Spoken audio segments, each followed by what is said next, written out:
in the fundamental syllabus this week is the bridge escape from mount. So I'm going to start in bottom mount position. He's going to start in the mount here. So the most important thing with bridging to escape from the mount is that I need to control the arm and the leg on one side of her body, because she's going to use those to post down and stop herself from falling. So for the sake of the position we're in, we're going to go towards this side. So if I want to bridge that way, I want to control the arm, this arm and this leg. Now, to begin with, if she has a high posture like she does now, I'm not going to grab her and pull her back down again. This is generally a bad idea. I want to keep my elbows close to my body so she can't move to attacks, Americanas, arm bars and things like that. And I'm looking to control this arm. Again, if it's happened to be on my chest, fine, I can just take it, but we can't presume that's going to happen. So usually what we're going to do is we are going to just do a small bridge. This is a non-committal bridge where I'm not going to expose my back or anything to my opponent. So my feet will always have to bend. I need to have my feet flat on the floor here so I can create a small bridge. I'm not going to get a good bridge with my legs out here. It's not going to work. So my heels come close to my backside. I'm looking just to bridge up a little bit, maybe 2 or 3 times. I'm flipping the foot around to get access to the hands. Okay. Now, if it's on my chest, that's easy. We can grab it and we can pull it in. If it's next to my head, sometimes you will see people who will catch it here as well. It's not wrong. There's different styles of the movement. So I'm looking to trap this. The only thing I've got to be very wary of here is I don't want this elbow to go too high. I want to control this arm, but I don't want to do it like this, because again, that can happen, or she can turn into an arm bar as well.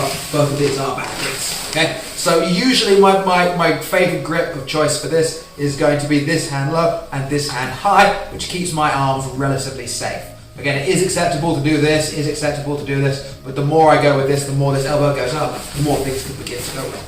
Okay, so I want to trap this arm as best I can. So again, this is okay, but again, optimal I would say is this and this, with your own elbows pulled into your body. You can go a little bit higher here, that's fine. This arm is relatively safe. It's kind of exposed for an Americana, I guess, but we have this control, we're fine.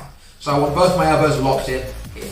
Now I want to take my left foot on the same side and step it over towards her foot here.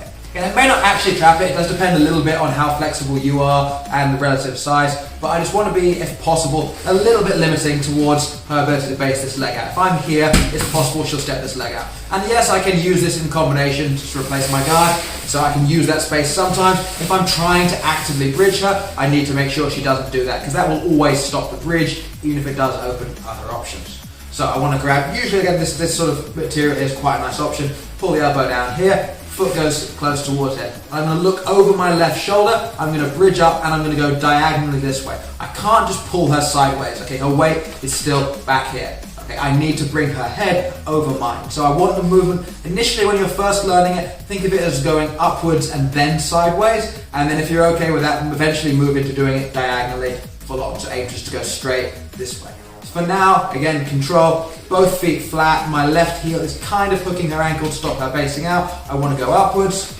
here, and I want to look to this side, and then go over my shoulder, and turn, and come on top from here. So, come back a second.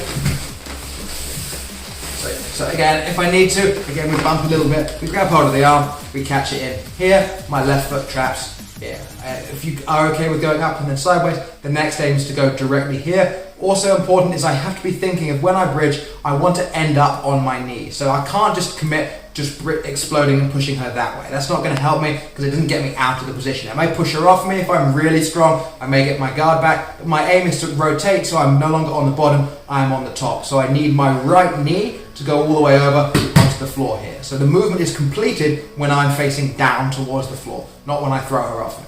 So if I come up, my aim is to throw my right leg over, boom, come here, and we settle on top. She has a grip in the collar, which she might. We break it off, and then we start thinking about passing the guard. That is the bridge escape from mount.